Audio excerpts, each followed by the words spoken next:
imuli ka MP uMoyo, ngihloniphe ubukhokheli bendabuko ubaba uKhumalo lobe sehambile, ngihloniphe amabutho akhona phakathi kwethu, ngihloniphe uHonorable Molokela MP laphana eWanke, indoda esebenze sonke kakhulu lapha eSouth Africa, ngihloniphe ubaba uNkomo omele ibandla iNDWG, ngihloniphe ukhomanda wami laphana omele iZAPU, ngihloniphe udade wethu laphana uComrade uVuyane, uComrade uViji laphana, ngihloniphe lali lonke umfowethu laphana oJoshua Mqabuko Nkomo, ngihloniphe lo mkhokheli wamayouth. Mina kuthiwe ngingumbishop wepolitics, ngizovala konke sekukhulunywe ngabahlala lapha eSouth Africa kube sekukhuluma kuHonorable Molokela. Mina ke umfowethu esihlangane ngaye uHonorable anzange ngibe lethuba lokuthi ngimbone, ngimazi ngemsebenzi yakhe, kuthwala izobazi ngemsebenzi yabo. Akuqhakathekanga ukwazi umuntu ngobuso, kodwa umuntu kuqhakathekile ukuthi umazi ngemsebenzi yakhe. Ngabe kazange ayenza imisebenzi emihle, ngabe kasikho la, besingeke vele sizihluphe sithi thina si-organize i-memorial service ngoba engelamsebenzi emihle. Into adume ngayo kulamalanga esifuthi siyichasise yindaba ethi yona akunyararwa la. Utshoni ukuthi akunyararwa la? Abanye bakuthatha ukuthi nxa kuthiwa akunyararwa la is to insult a certain ethnic group or a tribe. Ayisikho lokho.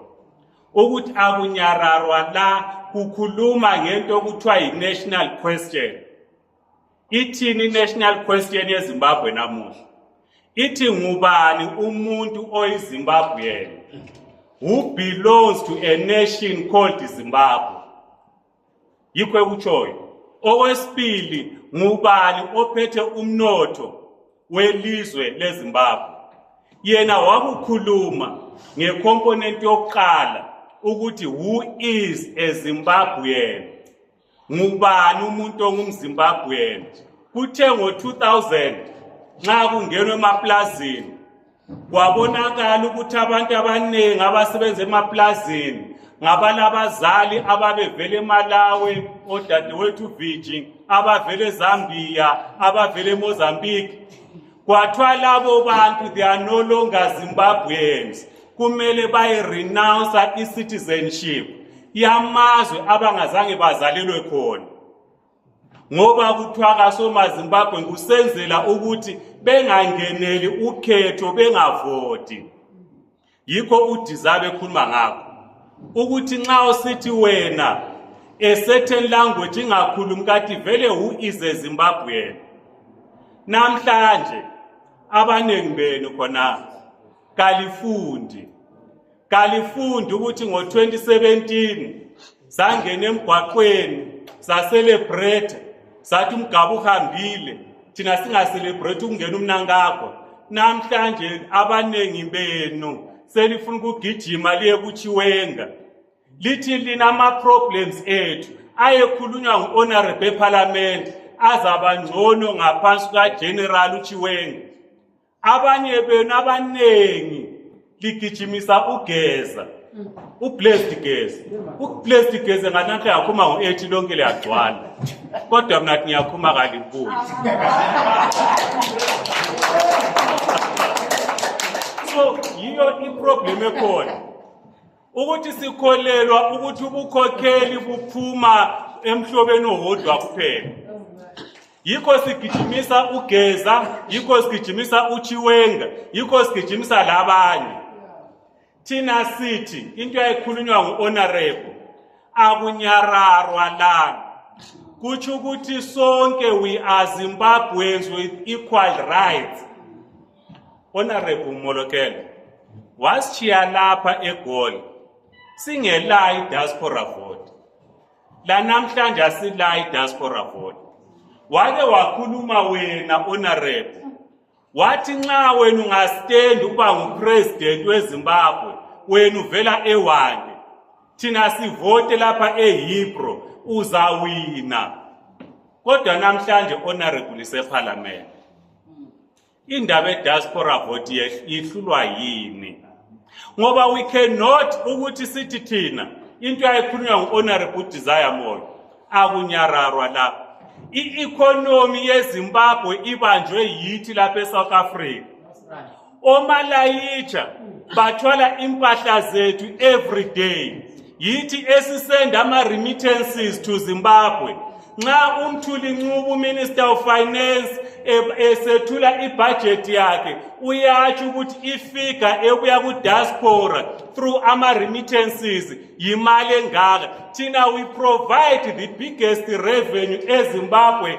outside ukwedlula wonke ama-sectors of the economy akhona kodwa into esingelayo kasilavote waculwa enye i-artist njengoba sidlane nge-politician enye-artist wathi thina kasilavote ekhuluma ngoba umbuso we-apartheid wangavunyelwa abantu abamnyama bavote umbuso kaSmith wangavumela ukuthi abantu abamnyama bavote umbuso weZANU-PF kawuvumeli ukuthi thina sisizalwane seZimbabwe ukuthi sivote silapha esikhona kodwa imali yethu bayayifuna day in day out bayayithwala ama-toll gates esiwabhadala eborder iviki loleli basemtare badla yona that is ZANU conference it is been financed by imali zethu kodwa bayala ukuthi sivote yikho honorable wathi akunyarareki ayikutsho somele sikhulume kuphela so sensiyahlala phansi nayi imessage engilayo kithi isikhathi esiningi sihlala sifuna ukuzwa ngokuthi uminister we-Home Affairs utheni ngama-permit ngile YouTube channel lapho ekhuluma khona ngepolitics ngezinye izinto ngavele ngingene ku-live ngikhulume ngama-permit liyagcwala lonke lithiye likwenzayo kodwa ngathi ngiyakhuluma ngepolitics ukuthi thina irresponsibility or itask esilayo is to resolve the political, economic and social crisis in Zimbabwe. We cannot outsource that task to anyone. Abanye bengasinika solidarity. Nxa sikhuluma lani lihle libaleke. Liyabe lisenzelani khona? Khona manje into ebona umfowethu uyabekwa kusasa asikho semazweni. Siyehlule ukuthi sihambe. Esikufuna sifuna ama-permit angisho ukuthi ku-wrong sifuna ama-permit kodwa kumele silungise ilizwe lethu kumele sibuyele emakhaya we can't afford bantu bakithi ukuthi operation Dudula yes it is wrong abakwenzayo baye sivale emakliniki kulabantu abanengi abaku-chronic medication asebehlulekile ukuthi bangene esibhedlela bathathe imithi yabo abayithola every month. Solution, we must resolve our own crisis eZimbabwe. Indlela yokuresolve indlela eyodwa kuphela.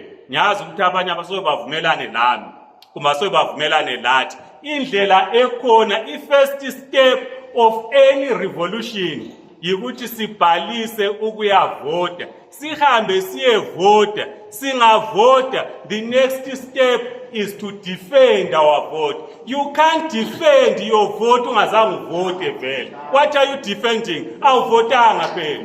So asambeni siyevota, then singavota, we then defend our vote. Amandla. Amandla. Long live the spirit of Desire Moyo. Long live. Siyabonga.